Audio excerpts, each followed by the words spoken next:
the priest of shadows. In the quiet village of Aduki, where the wind whispered through ancient trees and the night carried secrets older than memory, death had become a familiar visitor. It began slowly.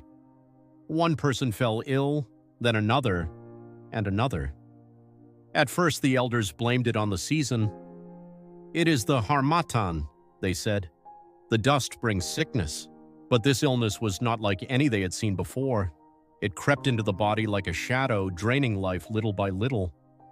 The victims would grow weak, their eyes sinking deep into their skulls, their voices turning hollow, until one night they simply stopped breathing. No wounds, no blood, no struggle, just silence. Fear spread faster than the disease itself. Mothers refused to let their children wander. Farmers abandoned their fields. Even the village herbalist, old Baba Kuti, who had cured countless ailments, stood helpless. "I do not understand this sickness," he confessed one evening, his voice trembling. "It is as though something is feeding on them." That word, feeding, settled into the hearts of the villagers like a curse. Days turned into weeks. The burial ground expanded. Hope began to shrink. Until the priest arrived. No one knew where he came from.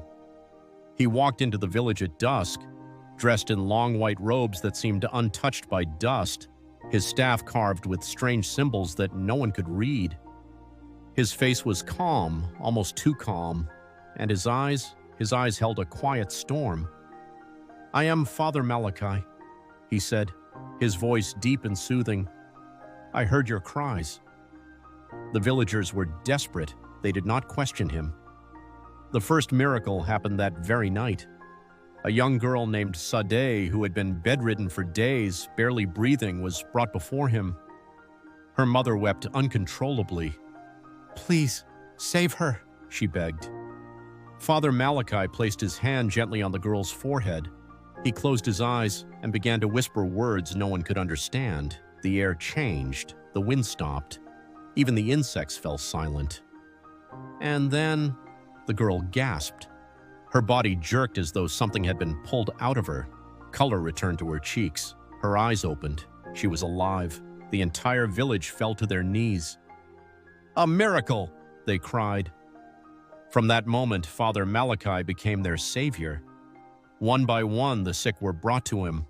One by one, he healed them. Each time the same ritual, the same whispers, the same unnatural stillness. And each time, life returned, the death stopped. Joy returned to Aduk.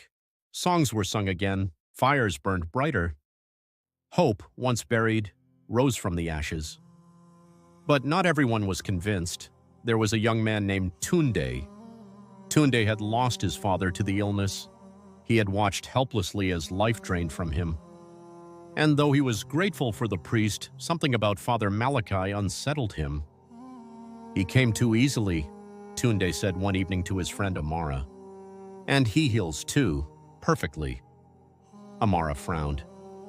"You speak out of grief. The man saved us." Tunde shook his head. "Or he is hiding something." Amara dismissed him. Like the rest of the village, she had placed her faith in the priest, but Tunde could not ignore the feeling in his gut. So he began to watch. Days turned into nights and nights into silent observations. Tunde noticed things others did not. The priest never ate in public. He avoided sunlight, often retreating into his hut during the day, and sometimes late at night. Strange sounds came from his dwelling, low whispers, not prayers, something else.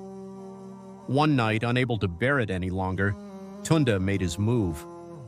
Under the cover of darkness, he crept toward the priest's hut. The moon hung low in the sky, casting long shadows that danced like spirits. The closer he got, the colder the air became.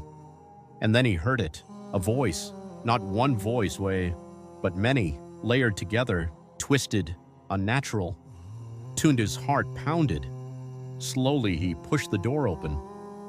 What he saw would haunt him forever. Father Malachi stood at the center of the room, surrounded by symbols drawn in what looked like ash, or perhaps something darker. His body was bent unnaturally, his head tilted back as he whispered in a language that did not belong to the living.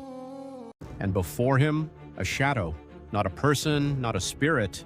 Something in between. It moved like smoke but had eyes, glowing faintly in the darkness. And then Tunde saw it. The shadow was feeding, not on a body, but on something invisible. And as it fed, Father Malachi screamed, not in pain, but in hunger. Tunde stumbled back, his breath caught in his throat.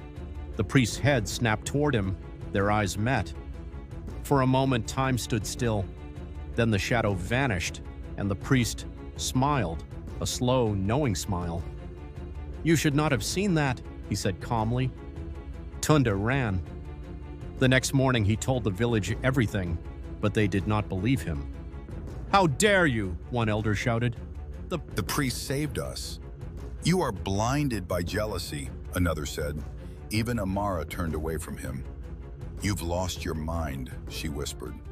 Tunde was alone, but he was not wrong. Days passed, and the peace in the village began to crack. People started falling ill again, but this time, it was different. Those who had been healed before were the first to weaken.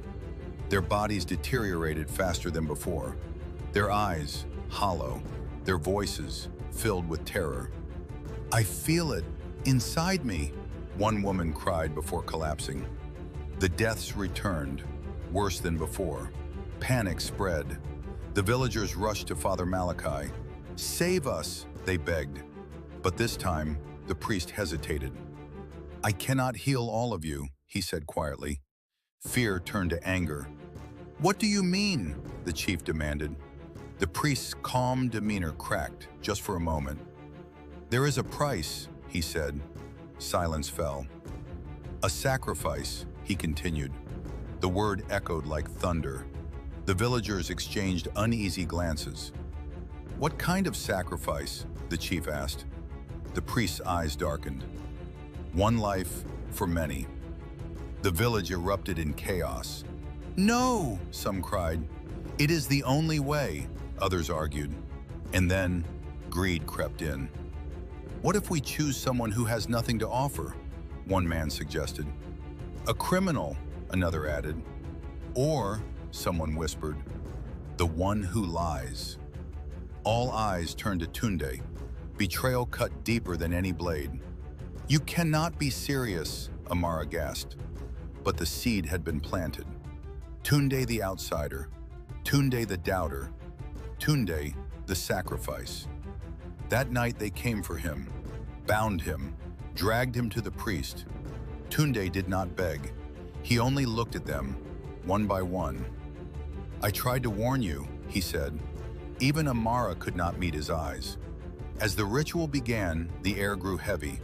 The shadow returned, but this time, it was larger, stronger, hungry. The priest began to chant.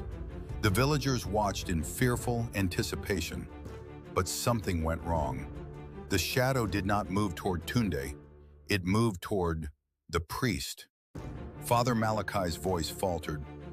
"No, no, this is not right," he whispered. The shadow loomed over him, and then it spoke. "You promised," it hissed. The villagers froze. "Promised? What is happening?" the chief demanded. Tunde's voice broke through the chaos. "He is not healing you," he said. "He is feeding it." The truth fell like a hammer.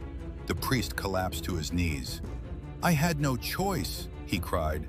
"I made a deal to gain power, to be more than a man." The shadow roared. "But power comes with a price." Tears streamed down the priest's face. "I thought I could control it. I thought I could use it to do good." "But you fed it," Tunde said coldly. "Yes," the priest whispered. "Every person I healed, I took their life force, slowly, and gave it to the shadow." Gasps filled the air. "You saved them, only to kill them later," Amara said, her voice shaking. The priest closed his eyes. "Yes." The shadow wrapped around him like chains. "It is time," it whispered.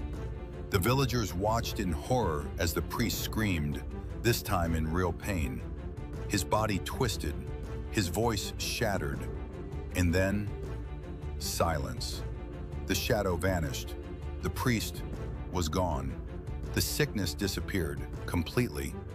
Days passed, then weeks. No more deaths, no more fear.